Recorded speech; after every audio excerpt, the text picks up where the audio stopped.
ನಮಸ್ತೆ ಎಲ್ಲರಿಗೂ. ಇವತ್ತು ಕೂಡ ಒಂದು ಇಂಟ್ರೆಸ್ಟಿಂಗ್ ವಿಡಿಯೋ ಜೊತೆ ಬಂದಿದ್ದೇನೆ. ಇದು ಕೇರಳದಲ್ಲಿ ನಡೆದಂತಹ ಘಟನೆ, ಬಟ್ ಆಕ್ಚುಲ್ ಆಗಿ ನಡೆದಿದ್ದು ಆಸ್ಟ್ರೇಲಿಯಾದಲ್ಲಿ. ಕೇರಳದ ಹುಡುಗ, ಅವರ ಹೆಸರು ಶ್ಯಾಮ್ ಅಬ್ರಹಂ, ಅವರ ಜೊತೆ ನಡೆದಂತಹ ಒಂದು ಮರ್ಡರ್ ಕೇಸ್ನ ಕುರಿತು ಈ ವಿಡಿಯೋ ಇದೆ. ಸೊ ವಿಡಿಯೋ ಸ್ಟಾರ್ಟ್ ಮಾಡುವ. ಶ್ಯಾಮ್ ಅಬ್ರಹಂ ಅವರು ಕೇರಳಕ್ಕೆ ಬಂದಿದ್ದ ಟೈಮಲ್ಲಿ ರಿಟರ್ನ್ ಆಸ್ಟ್ರೇಲಿಯಾಗೆ ಹೋಗುವ ಮೊದಲು ತನ್ನ ತಂದೆ ತಾಯಿಯ ಜೊತೆ ಹಾಗೂ ಕಸಿನ್ಸ್ನವರ ಜೊತೆ ಒಂದು ವಿಷಯವನ್ನ ಮಾತನಾಡಿಕೊಳ್ಳುತ್ತಾರೆ. ಅದು ಏನಂದ್ರೆ, ಅವ್ರು ಹೇಳ್ತಾರೆ, ವಿದಿನ್ 3 days ನೆಕ್ಸ್ಟ್ ನಾನು ಬರುವಂತಹ ಟೈಮಲ್ಲಿ ನಾನು ಕಾಫಿನಲ್ಲಿ ಬರ್ತೇನೆ, ಬಟ್ ನಾನು ಎಲೈವ್ ಆಗಿ ಬರುವುದಿಲ್ಲ ಅಂತ. ಸೊ ಅವರಿಗೆ ಒಂದು ಕ್ವಶನ್ ಇರುತ್ತೆ, ಯಾಕೆ ಈ ರೀತಿ ಮಾತಾಡ್ತಾರೆ ಅಂತ. ಬಟ್ ಅವರಿಗೆ ಕರೆಕ್ಟಾಗಿ ಗೊತ್ತಿರುವುದಿಲ್ಲ ಇವರು ನಿಜವಾಗ್ಲೂ ಈ ರೀತಿ ಹೇಳ್ತಿದ್ದಾರೆ. ಬಟ್ ಒಂದು ಸೈಡಲ್ಲಿ ಅವರ ತಂದೆ ತಾಯಿಗೆ ಆಗ್ತದೆ, ಈ ಘಟನೆ ನಿಜ ಆದ ಮೇಲೆ ಇವ ಹೇಗೆ ಫ್ಯೂಚರ್ ಪ್ರಿಡಿಕ್ಟ್ ಮಾಡಿದ, ಅಂದರೆ ಫ್ಯೂಚರ್ ಡೆತ್ ಹೇಗೆ ಪ್ರಿಡಿಕ್ಟ್ ಮಾಡಿದ್ದಾನೆ ಅಂತ. ಆ್ಯಕ್ಚುಲಿ ನಡೆದದ್ದು ಏನಂದರೆ, ಶ್ಯಾಮ್ ಮತ್ತು ಅವರ ಹೆಂಡತಿ ಸೋಫಿಯಾ ಇವರಿಬ್ಬರು ಕಾಲೇಜ್ ಫ್ರೆಂಡ್ಸ್. ಅಲ್ಲಿ ಅವರಿಗೆ ಲವ್ ಆಗುತ್ತೆ ಮತ್ತು 2008 ಇವರಿಗೆ ಮದುವೆ ಆಗುತ್ತೆ.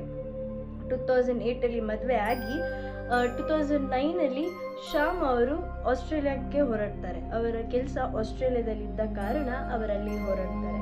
2012-13 ಒಂದು ಮನಿ ಎಕ್ಸ್ಚೇಂಜ್ ಕಂಪನಿಯಲ್ಲಿ ಸೋಫಿಯಾಗೆ ಕೆಲಸ ಆಗುತ್ತೆ ಆಸ್ಟ್ರೇಲಿಯಾದಲ್ಲಿ. ಅವರು ಕೂಡ ಅವರ 3 ವರ್ಷದ ಮಗುವನ್ನು ಕರ್ಕೊಂಡು ಹೋಗಿ ಅಲ್ಲಿರ್ತಾರೆ. ಆ್ಯಂಡ್ 6 ವರ್ಷದ ಮಗುವನ್ನು ಕರ್ಕೊಂಡೋಗಿ ಅಲ್ಲೇ ಸೆಟಲ್ ಆಗಿರ್ತಾರೆ. ಅವರ ಜೊತೆ ಸೋಫಿಯಾ ತಂಗಿ ಕೂಡ ಆಸ್ಟ್ರೇಲಿಯಾದಲ್ಲಿ ಕೆಲಸ ಮಾಡ್ತಿದ್ದ ಕಾರಣ ಅವರಲ್ಲಿ ಹ್ಯಾಪಿ ಫ್ಯಾಮಿಲಿ ಆಗಿರುತ್ತೆ. ಒಂದು ದಿವಸ ಏನಾಗುತ್ತೆ ಅಂದರೆ, ಸಡನ್ ಆಗಿ ಕೇರಳ ಅಂದರೆ ಅವರಿಗೆ ರಜೆ ಇದ್ದ ಕಾರಣ 3-4 ದಿವಸಕ್ಕೆ ಅವರ ನೇಟಿವ್ ಪ್ಲೇಸ್ ಕೇರಳಕ್ಕೆ ಬಂದು ಅವರ ತಂದೆ ತಾಯಿ ಜೊತೆ ಇರುವಾಗ ಶ್ಯಾಮ್ ಏನು ಹೇಳ್ತಾರೆ ಅಂದರೆ, ಹೊರಡುವ ಮುಂಚಿನ ದಿನ ಒಂದು ಸ್ವಲ್ಪ ದಿವಸದಲ್ಲಿ ನಾನು ರಿಟರ್ನ್ ಕೇರಳಕ್ಕೆ ಬರ್ತೇನೆ, ಬಟ್ ಬರುವಾಗ ನಾನು ಈ ರೀತಿ ಜೀವಂತವಾಗಿ ಬರೋದಿಲ್ಲ, ನಾನು ಕಾಫಿನಲ್ಲಿ ಬರ್ತೇನೆ ಅಂತ. ಕಸಿನ್ಸ್ ಎಲ್ಲ ನಾನು ಮೊದಲೇ ಹೇಳಿದ್ದಾಗೆ ಅವರು ತಮಾಷೆಯಾಗಿ ತಗೊಳ್ತಾರೆ, ಹಾಗೂ ತಂದೆ ತಾಯಿ ಹೇಳ್ತಾರೆ ಇವನಿಗೆ ಏನಾಗಿದೆ ಅಂತ ಈ ರೀತಿ ಮಾತಾಡ್ತಾರೆ. ಆ ರೀತಿ ಮಾತಾಡಬೇಡ, ಎಲ್ಲ ಸರಿ ಆಗುತ್ತೆ ಅಂತ ಹೇಳ್ತಾರೆ. ಅವರು ಆಸ್ಟ್ರೇಲಿಯಾಕ್ಕೆ ರಿಟರ್ನ್ ಹೋಗ್ತಾರೆ. ರಿಟರ್ನ್ ಹೋದ ನಂತರ ವಿದಿನ್ 3 days ಸೋಫಿಯಾ ಅವರ ಹೆಂಡತಿ ಆದಂತಹ ಸೋಫಿಯಾ ಅವರ ಕಾಲ್ ಬರುತ್ತೆ ಕೇರಳ ದೇಶಕ್ಕೆ. ಏನಂತ, ಶ್ಯಾಮ್ ಅವರಿನಿಲ್ಲ, ಅವರು ರಾತ್ರಿ ತೀರಿಕೊಂಡಿದ್ದಾರೆ, ಏನಾಗಿದೆ ಅಂತ ಗೊತ್ತಿಲ್ಲ, ಮೋಸ್ಟ್ಲಿ ಹಾರ್ಟ್ ಅಟ್ಯಾಕ್ ಆಗಿರ್ಬೋದು ಅಂತ. ಸೊ ಕೇರಳಕ್ಕೆ ಬಾಡಿ ತಲುಪಿಸ್ಬೇಕಲ್ಲ, ಅದಕ್ಕೆ ಇದ್ದಂತಹ ಪ್ರೊಸೀಜರ್ಸನ್ನೆಲ್ಲ ಮಾಡಿ ಮತ್ತೆ ಸೋಫಿಯಾ ಮತ್ತು ಡೆಡ್ ಬಾಡಿ ಜೊತೆ ಕೇರಳಕ್ಕೆ ಬರ್ತಾರೆ.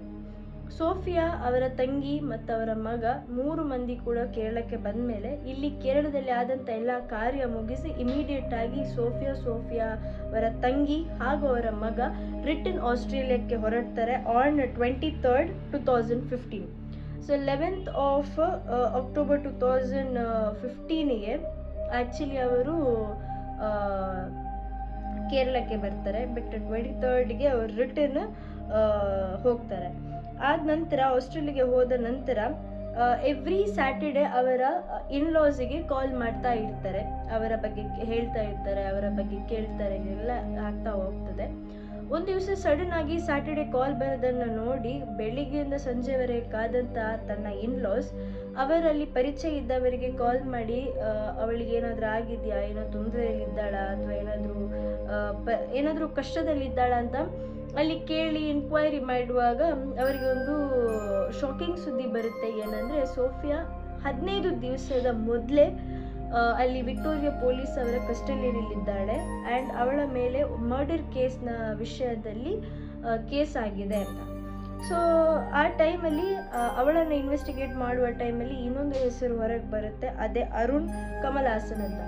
ಈ ಅರುಣ್ ಬೇರೆ ಯಾರೂ ಅಲ್ಲ, ಸೋಫಿಯಾ ಮತ್ತು ಶ್ಯಾಮ್ ಅವರ ಕಾಲೇಜ್ ಫ್ರೆಂಡ್ ಆಗಿರ್ತಾನೆ. ಇವರ ನಡುವಲ್ಲಿ ಒಂದು ಲವ್ ಟ್ರಯಾಂಗಲ್ ಇರುತ್ತೆ. ಏನಂದರೆ, ಶ್ಯಾಮ್ ಸೋಫಿಯಾನ ಲವ್ ಮಾಡ್ತಿರ್ತಾಳೆ, ಸೋಫಿಯಾ ಅರುಣನ್ನು ಮಾಡ್ತಿರ್ತಾನೆ, ಆ್ಯಂಡ್ ಅರುಣ್ ಸೋಫಿಯಾನ ಕೂಡ ಮಾಡ್ತಿರ್ತಾಳೆ. ಶ್ಯಾಮ್ ಆ್ಯಂಡ್ ಅರುಣ್ ಇಬ್ಬರು ಕ್ಲೋಸ್ ಫ್ರೆಂಡ್ಸ್ ಆಗಿರ್ತಾರೆ. ಈ ರೀತಿ ಒಂದು ಲವ್ ಟ್ರಯಾಂಗಲ್ ಇರುತ್ತೆ. ಆ್ಯಂಡ್ ಸೋಫಿಯಾ ಬಟ್ ಶ್ಯಾಮನ್ನ ಮದುವೆ ಆಗ್ತಾಳೆ, ಅರುಣನ್ನ ಮದುವೆ ಆಗಲ್ಲ. ಆ್ಯಂಡ್ ಅರುಣ್ ಬೇರೆ ಮದುವೆ ಆಗಿರ್ತಾನೆ, ಬಟ್ ಅವನು ಕೂಡ ಅನ್ಫಾರ್ಚುನೇಟ್ ಆಗಿ ಆಸ್ಟ್ರೇಲಿಯಾದಲ್ಲೇ ಕೆಲಸ ಆದ ಕಾರಣ ಇವರ ನಡುವಲ್ಲಿ ಒಂದು ಕೋಇನ್ಸಿಡೆನ್ಸ್ ಆಗಿ ಮೀಟ್ ಆಗುತ್ತೆ.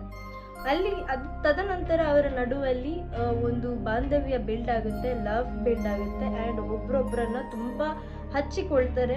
ಎಷ್ಟುವರೆಗೆ ಅಂದರೆ ಅರುಣ್ ಹೇಳಿರ್ತಾನೆ ಏನಂದರೆ, ನೀನು ನನಗೆ ಮೊದಲೇ ಬೇಕಿತ್ತು, ಅದಕ್ಕೆ ಬಟ್ ನೀನು ಅವಳನ್ನು ಮದುವೆ ಆದ ಕಾರಣ ನನ್ನ ಮನೇಲಿ ಫೋರ್ಸ್ ಮಾಡಿದ ಕಾರಣ ನಾನು ಮದುವೆ ಆಗಬೇಕಾಗಿತ್ತು.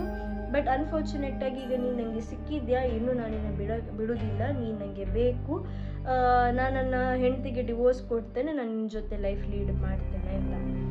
ಸೋಫಿಯಾ ತನ್ನ ಮಗು ಇದ್ದು, ಗಂಡ ಇದ್ದು, ಹ್ಯಾಪಿ ಫ್ಯಾಮಿಲಿ ಇದ್ದರೂ ಕೂಡ ತನ್ನ ತಲೆಯನ್ನು ಡೈವರ್ಟ್ ಮಾಡಿಕೊಂಡು ಶ್ಯಾಮನ್ನು ಇವರ ನಡುವಿಂದ ತೆಗಿಬೇಕಂತ ಇವರ ನಡುವಲ್ಲಿ ಪ್ಲ್ಯಾನ್ ಆಗುತ್ತೆ.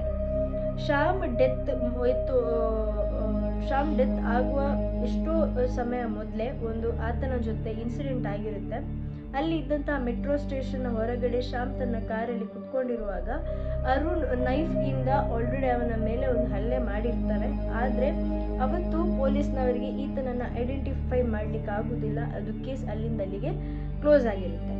ಬಟ್ ಈ ಟೈಮಲ್ಲಿ ಅರುಣ್ನ ವಿಷಯದಲ್ಲಿ ಆದಂತಹ ಕೇಸ್ನ ವಿಷಯದಲ್ಲಿ ಪೊಲೀಸವರು ಇನ್ವೆಸ್ಟಿಗೇಟ್ ಮಾಡುವಾಗ, ಅರುಣನ್ನು ಕಸ್ಟಡಿ ತಗೊಳ್ಳುವಾಗ ಅರುಣ್ ಹೇಳಿದಂಥ ವಿಷಯ ಏನಂದರೆ, ಆತನೇ ಮೊದಲಿನ ಸಲ ಆತನ ಮೇಲೆ ಅಟ್ಯಾಕ್ ಮಾಡಿರೋದು ಅಂತ. ಈ ಸಲ ಇವರು ಏನು ಮಾಡಿದಾರಂತೆ, ಇವರ ನಡುವಲ್ಲಿದ್ದಂತಹ ಶ್ಯಾಮನ್ನು ದೂರ ಮಾಡಲಿಕ್ಕೋಸ್ಕರ ಶ್ಯಾಮಿಗೆ ಆರೆಂಜ್ ಜ್ಯೂಸಲ್ಲಿ ಸೆನೈಡ್ ಹಾಕಿ ಅವರು ಕೊಟ್ಟಿದ್ದಾರೆ ಅಂತ. ಸೊ ಅಲ್ಲಿಗೆ ಕನ್ಫರ್ಮ್ ಏನಾಗ್ತದೆ ಅಂದರೆ, ಸೋಫಿಯಾ ತನ್ನ ಶ್ಯಾಮ್ನ ಹೆಂಡತಿ ಹಾಗೂ ಸೋಫಿಯಾನ ಸೋ ಕಾಲ್ಡ್ ಹಸ್ಬೆಂಡ್, ಈ ಇನ್ನು ಆಗ್ತಿರುವಂತಹ ಅರುಣ್, ಇವರಿಬ್ಬರು ಸೇರಿ ಶ್ಯಾಮ್ನನ್ನು ಮುಗಿಸಿದ್ದಾರೆ. ಆ್ಯಂಡ್ ಶ್ಯಾಮಿಗೆ ಆಲ್ರೆಡಿ ಈ ವಿಷಯ ಗೊತ್ತಿತ್ತು that he is gonna die and he was ready for it. ಯಾಕಂದರೆ ಆತನಿಗೆ ಈತಳು ಮಾಡುತ್ತಿದ್ದಂತಹ ವಿಷಯ ಗೊತ್ತಿದ್ರೂ ಕೂಡ ತನ್ನ ಮರ್ಯಾದೆಯಲ್ಲಿ ಹೋಗ್ತದೆ ಅಂತ ಹೆದರಿ, ನಾನು ಸಾಯುವುದೇ ಒಳ್ಳೆಯದು, ಈ ವಿಷಯ ಹೊರಗಡೆ ಬರೋದಿಲ್ಲಲ್ಲ, ಅವರು ಆಸ್ಟ್ರೇಲಿಯಾದಲ್ಲಿ ಖುಷಿಯಾಗಿರ್ತಾರೆ ಅಂತ ಅಂದ್ಕೊಂಡು ಈತ ಸರೆಂಡರ್ ಆಗಿದ್ದ. ಆ್ಯಂಡ್ ಇನ್ನೊಂದು ಏನಂದರೆ, ವಿಕ್ಟೋರಿಯಾ ಪೊಲೀಸ್ನವರಿಗೆ ಇದೆಲ್ಲ ಗೊತ್ತಾದದ್ದು ಹೇಗೆ ಅಂದರೆ, ಯಾವಾಗ ಸೋಫಿಯಾ ಕೇರಳಕ್ಕೆ ಬಂದಿದ್ಲ ತನ್ನ ಗಂಡನ ಕಾರ್ಯದ ವಿಷಯದಲ್ಲಿ, ಆ ಟೈಮಲ್ಲಿ ಇನ್ವೆಸ್ಟಿಗೇಷನ್ ಆಸ್ಟ್ರೇಲಿಯಾದಲ್ಲಿ ಕಂಟಿನ್ಯೂ ಆಗ್ತಿದ್ದ ಕಾರಣ ಅವರು ಅವಳ ಮನೆಯಲ್ಲಿದ್ದಂತಹ ಎಲ್ಲ ವಸ್ತುನ ಚೆಕ್ ಮಾಡುವಾಗ ಅಲ್ಲಿ ಅವರಿಗೊಂದು ಡೈರಿ ಸಿಗುತ್ತೆ.